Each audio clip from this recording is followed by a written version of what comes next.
Yes, nabashuje cyane n'indayisaba gitari official ni nkuko bisanzwe.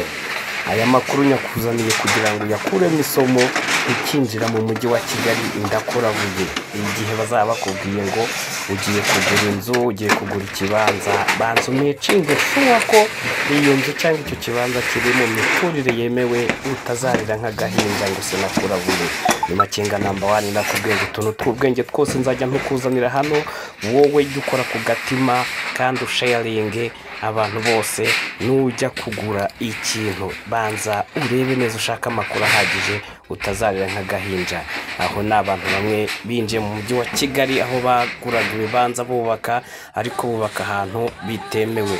Ndakurabuye ni Makenga number 1 wabo turutse buregera bwaryo burasira bwaryo, banza umecingisha ahantu ugiye kugura ko hemewe utazarira nk'agahinja. Ndakurabuye nakagaruka ni Makenga number 1 nkuko bisanzwe nari nahakugiriye kugira ngo nyakuzanira atari ku ivumbi.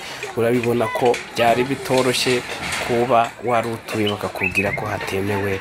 Hasha ribaro wariraye wanjye igihe wabyirebeye n'igenzi ibyo nabonye kabisa byari ibintu bikaze. Inshuti yanjye reba neza ahantu ugiye kugura biremewe, aho ugiye gutura biremewe utazarira.